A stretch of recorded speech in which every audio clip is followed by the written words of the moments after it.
agar pria tampan tersebut tidak akan lihat wajahnya. Ia menggunakan helm saat datang. Dia adalah gadis yang sangat cantik di sekolahnya. Namun setelah menghapus semua make up-nya, ia menjadi sangat jelek. Untuk belajar makeup, Ju Kyung harus menonton banyak video dari para beauty vlogger. Dan hasilnya pada saat itu, ia justru menjadi bahan tertawaan teman-temannya. Apa kamu mau menakuti orang-orang? Bahkan ibunya sangat takut saat melihatnya. Menurutmu kenapa Ju Kyung melakukan hal tersebut? Alasannya adalah karena dia sangat jelek. Ju Kyung sering dibully oleh teman-temannya. Hei, pangsit, iya, kamu, tidak ada yang menyukaimu di kelas kita. Cepat, pergi belikan untuk kami, dibully. Sepanjang hari, ia harus melakukan apapun yang disuruh oleh semua orang. Hidupnya sangatlah berat, bahkan pegawai kantin menolak pernyataan cintanya dan justru ikut membulinya. Apabila kamu ada waktu luang, coba lihat dirimu di cermin. Setelah cintanya ditolak, videonya diupload ke sosial media dan disebarkan. Ju Kyung sungguh tidak mengerti. Karena wajah yang buruk rupa, sangat sulit untuk bertahan hidup di sini. Pada akhirnya Ju Kyung mencoba untuk bunuh diri. Banyak orang di luar sana, saya bukan apa-apa.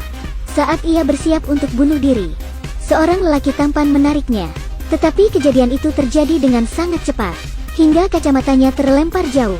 Maka dari itu Ju Kyung tidak dapat melihat wajah pria tersebut dengan jelas. Saat Ju Kyung ingin menyatakan bahwa ia tidak tahan hidup di tempat itu lagi, ia mendapat berita baik bahwa keluarganya akan pindah rumah. Untuk itu ia dapat pindah ke sekolah lain. Ju Kyung sangat gembira. Hal itu berarti ia dapat memulai hidup yang baru. Tiba-tiba sang ratu muncul di sekolah. Kecantikannya menarik hati semua siswa maupun siswi yang ada di sekolah tersebut. Ini adalah hasil dari kegigihan Ju Kyung berlatih makeup selama ini.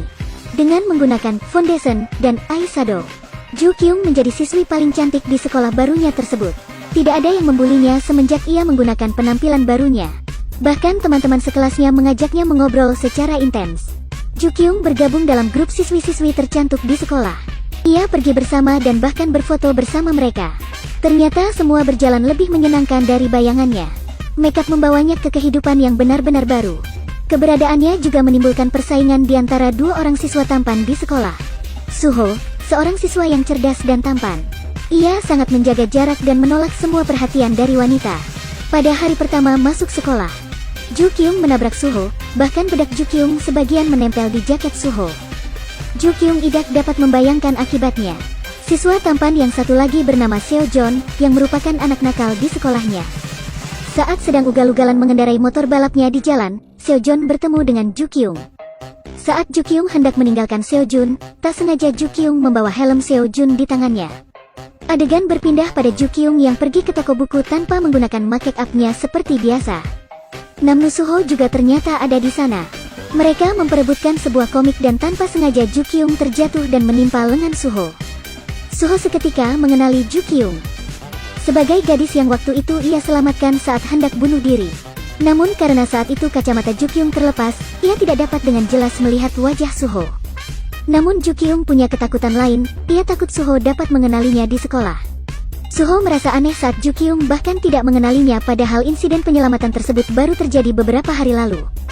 Ju Kyung merasa terancam, lalu ia mencoba membujuk Suho. Bagaimana bisa Suho mengenali Ju Kyung dengan dan tanpa makeup? Tidak, ini sebenarnya adalah kesalahpahaman. Ju Kyung membujuk Suho dengan komik series yang mereka perebutkan. Ia berjanji akan memberikan komik tersebut kepada Suho asalkan Suho bersedia menjaga rahasianya. Namun Suho salah paham mengira bahwa Ju Kyung sedang berusaha merahasiakan percobaan bunuh dirinya beberapa hari lalu. Namun Suho menyetujuinya dengan cepat karena tergoda dengan komik tawaran Ju Kyung. Pagi itu Ju Kyung hendak memenuhi janjinya kepada Suho untuk memberikan komik. Ju Kyung meletakkan jas Suho yang telah ia cuci dan juga komiknya di dalam sebuah kantong tas. Juga bersama dengan sebuah catatan. Namun saat ia menghampiri Suho, Suho sangat menjaga jarak dengannya. Suho bahkan sangat membenci aksinya. Menurut Suho wanita ini hanya berusaha menarik hati Suho dengan kecantikan wajahnya. Ju Kyung lalu menyadari sesuatu bahwa Suho sebenarnya tidak mengenalnya saat tanpa makeup. Ju Kyung tidak mau menambah masalah. Ia cepat-cepat mengambil kembali kantong tas yang ia berikan pada Suho sebelumnya. Ini adalah pembalik wanita. Namun Ju Kyung merasa agak ragu. Apakah Suho mengetahui yang sebenarnya atau tidak? Ju Kyung berlari mengejar bus. Namun tidak perlu khawatir karena semua laki-laki di dalam bus memaksa Pak Supir untuk menunggu Ju Kyung. Semua orang terperanjat saat Ju Kyung masuk ke dalam bus. Ju Kyung tidak pernah mengalami hal seperti ini sebelumnya. Justru sebaliknya, di masa lalu ia malah dihimpit oleh orang-orang. Hanya dengan memoles sedikit makeup dengan cara yang benar, wajahnya yang jelek kini berubah bagaikan seorang ratu. Namun Ju Kyung masih terpikirkan apakah sebenarnya Suho mengakui rahasianya atau tidak. Kebetulan pada saat yang sama tiba-tiba ada panggilan telepon masuk. Bagaimana kau bisa mengetahui nomor ponselku? Aku bertanya pada seseorang. Kamu berhutang sesuatu kepadaku, ingat kan? Bahwa itu sekarang juga. Ju Kyung bingung apakah Suho meminta jas atau komiknya. Hal ini membuat Ju Kyung gila. Untuk membuat semua berjalan baik-baik saja, Ju Kyung bermaksud mendandani setengah wajahnya, namun sepertinya itu ide yang buruk. Akhirnya untuk menghindari masalah, Ju Kyung datang dengan menggunakan helm untuk menemui Suho. Saat Suho menanyakan komiknya, Ju Kyung merasa sedikit lega. Sebenarnya kini Suho sudah mengetahui penampilan Ju Kyung yang sebenarnya. Suho sudah terlanjur membaca catatan tentang rahasia makeup Ju Kyung. Dan untuk memastikan rahasia tersebut, Suho menanyakan nomor telepon siswi paling cantik dari teman sekelas mereka. Nomor Ju Kyung lah yang diberikan. Begitulah sulitnya menjadi siswi paling cantik di sekolah. Rahasianya bisa saja terbongkar kapanpun. Adegan berpindah pada dua sejoli yang sedang merayakan 100 hari pacaran mereka. Saat hendak dilempari kue oleh salah satu teman, kue tersebut justru malah mengenai Ju Kyung dan ia bingung harus berbuat apa. Apabila ia membersihkan wajahnya maka rahasianya akan diketahui seketika itu juga. Ju Kyung dengan cepat mengambil kotak makeupnya dan berlari ke toilet. Namun ternyata di sana terlalu banyak orang, bahkan di toilet pria sekalipun.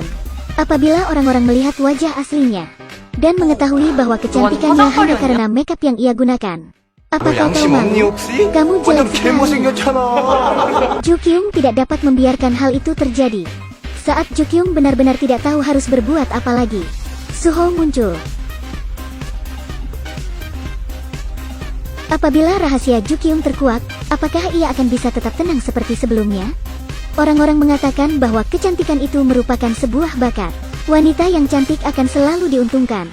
Bagaimanapun, apakah hanya mereka yang berpenampilan cantik yang akan dicintai oleh orang-orang?